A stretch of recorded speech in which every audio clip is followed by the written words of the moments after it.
ಹೀರೆಕಾಯಿ ಚಟ್ನಿ ಮಾಡ್ತೀನಿ ಇವತ್ತು. ಹೀರೆಕಾಯಿ ಚಟ್ನಿಗೆ ಒಂದು 3 ಸ್ಪೂನ್ ಎಣ್ಣೆ ಹಾಕ್ಕೊಳ್ತೀನಿ. 3 ಸ್ಪೂನ್ ಎಣ್ಣೆ. ಸ್ವಲ್ಪ ಎಣ್ಣೆ ಬಿಸಿ ಆಗಲಿ. ಒಂದು ಅರ್ಧ ಸ್ಪೂನ್ ಜೀರಿಗೆ, 2 ಸ್ಪೂನ್ ಕಡಲೆಬೇಳೆ, 2 ಸ್ಪೂನ್ ಉದ್ದಿನಬೇಳೆ. ನಾನಿಲ್ಲಿ ಉದ್ದಿನ ಕಾಳು ತೊಗೊಂಡಿನಿ. ಉದ್ದಿನ ಕಾಳು ಬೇಕಾದ್ರೂ ತೊಗೋಬೋದು, ಉದ್ದಿನ ಬೇಳೆ ಬೇಕಾದರೂ ತೊಗೋಬೋದು. ಸ್ವಲ್ಪ ಕೆಂಪಾದ್ಮೇಲೆ ಒಂದು 4 ಹಸಿಮೆಣಸಿನ್ಕಾಯಿ ಕಟ್ ಮಾಡಿ ಹಾಕ್ತೀನಿ.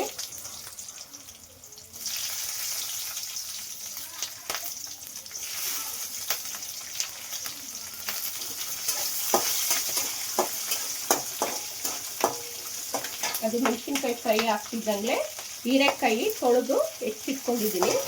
ಹೀರೆಕಾಯಿ ಫ್ರೈ ಮಾಡ್ಕೊತೀನಿ. ಹಾಗೆ ಸ್ವಲ್ಪ ಹುಣಸೆಹಣ್ಣು ಹುಳಿಗೆ, ಒಂದು 4 ಹೆಸರು ಬೆಳ್ಳುಳ್ಳಿ, ಸ್ವಲ್ಪ ಕೊತ್ತಂಬರಿ, ಕರಿಬೇವು.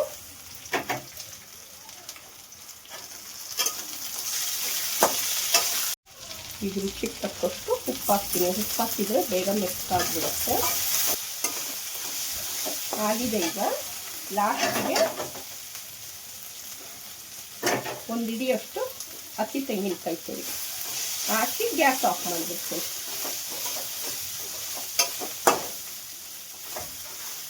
ತಣ್ಣಗಾದ್ಮೇಲೆ ಮಿಕ್ಸಿಗೆ ಹಾಕ್ತೀನಿ. ಒಂದು ಒಗ್ಗರಣೆ ಮಾಡ್ಕೊಂಡ್ಬಿಡೋಣ. 1 ಸ್ಪೂನ್ ಎಣ್ಣೆ ಹಾಕ್ತೀನಿ. ಅರ್ಧ ಸ್ಪೂನ್ ಸಾಸಿವೆ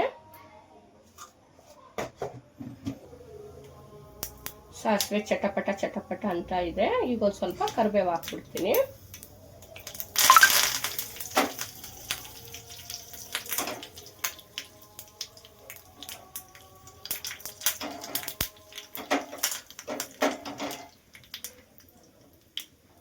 ಈ ಚಟ್ನಿ, ಇದು ಒಗ್ಗರಣೆ ಚಟ್ನಿ ಹಾಕಿ.